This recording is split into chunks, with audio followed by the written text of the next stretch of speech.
Ya, baik teman-teman semua. Untuk hari ini materinya adalah tentang valuta asing ya, atau falas. Pertama adalah tentang konsep dari valuta asing. Apa sih valuta asing itu? Jadi, valuta asing itu adalah mata uang asing ya, yang digunakan sebagai alat pembayaran luar negeri. Nah, biasanya alat pembayaran luar negeri yang dipakai dan diakui seluruh dunia adalah dolar Amerika ya. Walaupun ada juga mata uang lain yang kadang digunakan untuk pertukaran ya, kayak yen Jepang atau mata uang Cina ya, yuan. Nah, ini ya. Jadi, adanya hubungan internasional dalam bentuk perdagangan barang, jasa, dan modal, maksudnya adanya perdagangan internasional ya. Jadi adanya perdagangan internasional itu akan menimbulkan permintaan dan penawaran terhadap valuta asing. Permintaan valuta asing maksudnya adalah seberapa banyak gitu ya. Seberapa banyak valuta asing yang diminta oleh masyarakat gitu ya. Jadi mata uang domestik yang ingin ditukarkan ke valuta asing itu permintaannya ya. Sementara penawaran terhadap valuta asing adalah seberapa banyak ketersediaan valuta asing itu di negara itu. Seperti itu ya. Terus perbandingan nilai uang domestik dengan uang asing disebut kurs ya, atau nilai tukar. Jadi misalnya nilai tukar dari $1 adalah 10.000, maka itu disebut kurs ya. Selanjutnya adalah macam-macam nilai tukar. Pertama adalah nilai tukar standar emas. Nilai tukar standar emas itu adalah penetapan nilai tukar uang berdasarkan berat emas tertentu. Jadi kalau misalnya nih 1 gram emas bisa ditukar, misalnya Rp2 bisa ditukar dengan 1 gram emas. Itu ya contoh penetapan standar mata uang dengan emas. Indonesia pernah menerapkan ini ya pada tahun 1946. Itu ada undang-undangnya di mana Rp2 senilai dengan 1 gram emas. Tapi sekarang standar emas itu udah nggak digunakan lagi ya.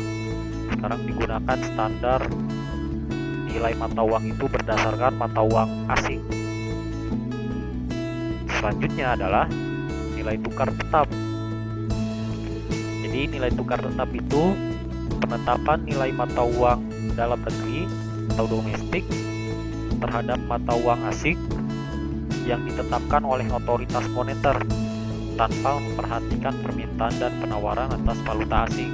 Maksudnya adalah otoritas moneter taruhlah di Indonesia ya. Indonesia kan otoritas moneternya Bank Indonesia. Jadi misalnya kalau Bank Indonesia menetapkan nilai tukar tetap, maka Bank Indonesia akan langsung menetapkannya ya, tanpa memperhatikan permintaan dan penawaran valuta asing. Selanjutnya nilai tukar mengambang.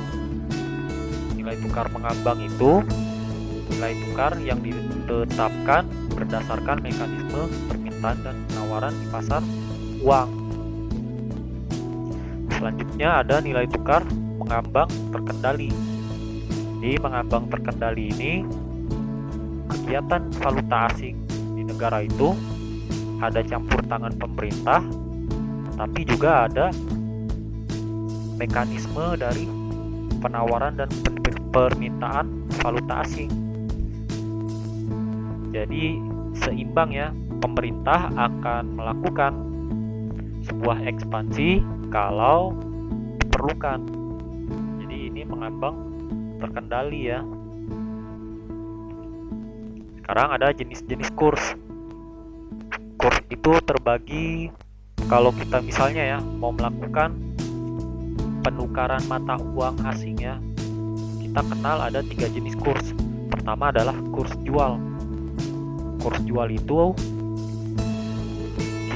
jadi untuk kurs ini kita mandangnya dari sisi bank atau money changer ya. Kurs jual berarti bank atau money changer menjual valuta asing. Jadi misalnya kamu mau tukar valuta asing dari rupiah ke dolar gitu ya, taruh ya, maka yang digunakan adalah kurs jual karena money changer menjual valuta asing.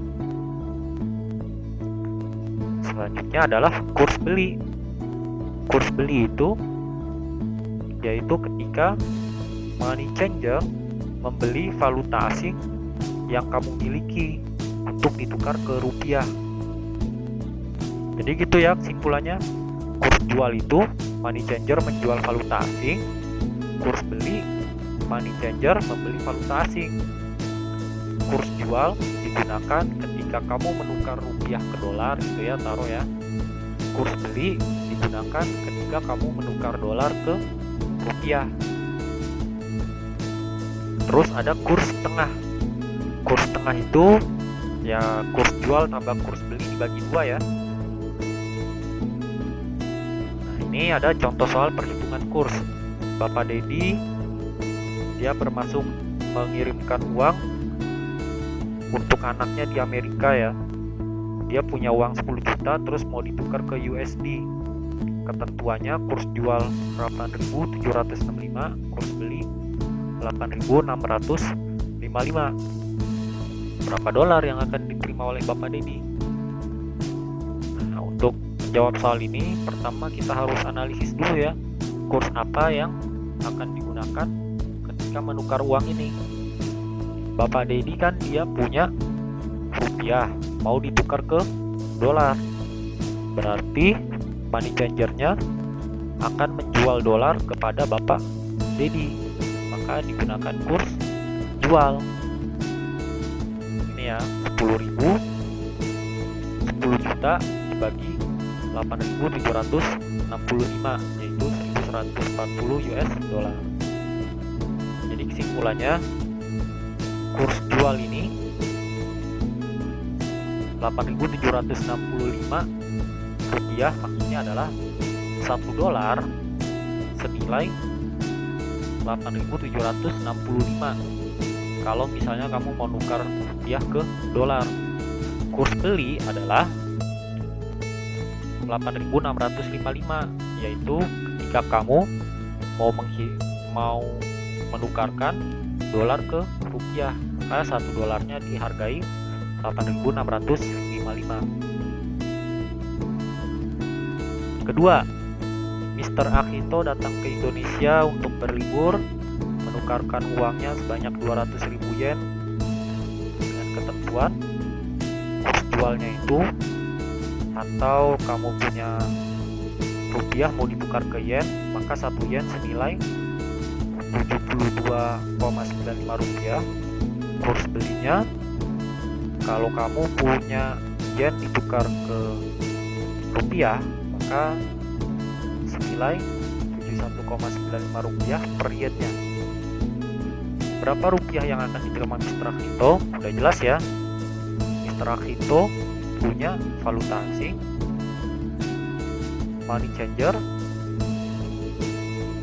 membeli valuta asing dari Mr. Akito, maka dia menggunakan kurs beli karena money changer membeli valuta asing. Jadi 200.000 yen dikali 71,95. Kenapa jadi dikali? Karena kan 1 yen itu senilai 71,95, maka 200.000 yen senilai 14.440.000 rupiah.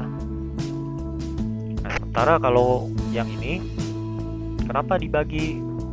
Kan 1 dolar itu senilai 1 dolar senilai 8.765,